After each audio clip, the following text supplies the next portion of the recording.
Assalomu alaykum. Virtual darsga xush kelibsiz. Siz bilan Farhod Dadajonov. Bugundan boshlab software architecture mavzusida video darslarni yozishga qaror qildim. Buning sababi juda ham oddiy. Mana agar o'zbek IT segmentida e'tibor bergan bo'lsangiz, software architect yoki solution architect degan rollar deyarli mavjud emas. Endi IPAM kabi global kompaniyalardan topmasangiz, ularni mahalliy IT kompaniyalardan topish juda ham mushkul ish. Har holda LinkedIn va Headhunter kabi saytlardan men topa olmadim.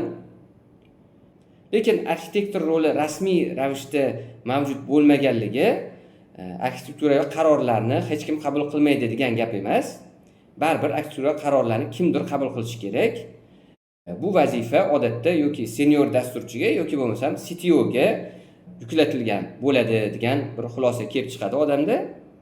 Yoki bo'lmasam ba'zi holatlarda arxitektura qarorlar boshda emas, balki yo'l-yo'lakay qabul qilib ketiladi.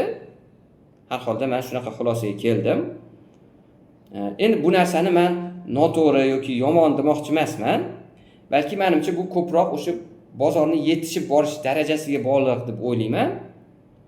Chunki arxitekt roliga qachon zarurat paydo bo'ladi? Qachonki tizimlarning murakkablik darajasi o'sib borganda yoki bo'lmasam tashkilotda bir nechta jamoalar parallel ravishda ishlayotganda yoki bo'lmasam texnik risklar oshib borganda shu arxitekturga ehtiyoj paydo bo'ladi. Lekin tizimlar kattalashgani sayin arxitektur bu bitta lavozim emas, balki bu fikrlash darajasi degan narsa oydinlashib boradi.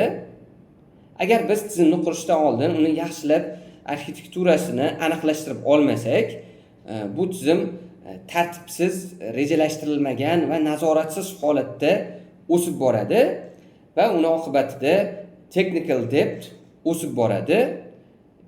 Qarorlar uzoq muddatli strategik ko'rinishda emas, balki qisqa muddatli manfaatlarni o'ylab, taktik ko'rinishda qabul qilinadigan bo'ladi va borib bunday tizimni qanchalik noqulay ekanligi oydinlashib boradi.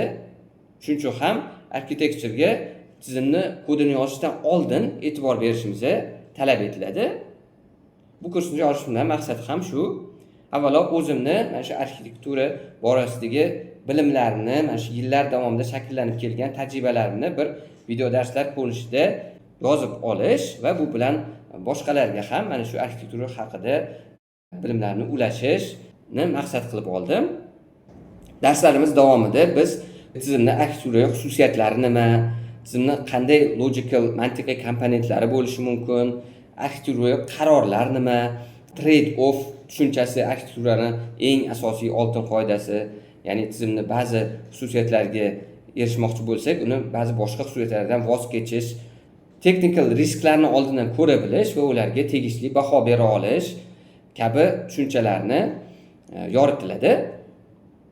Demak, kursimiz haqida mana shu narsalarni sizga aytib o'tmoqchi edim. Keyingi birinchi darsimizda tizimni arxitektura xususiyatlari haqida gaplashamiz.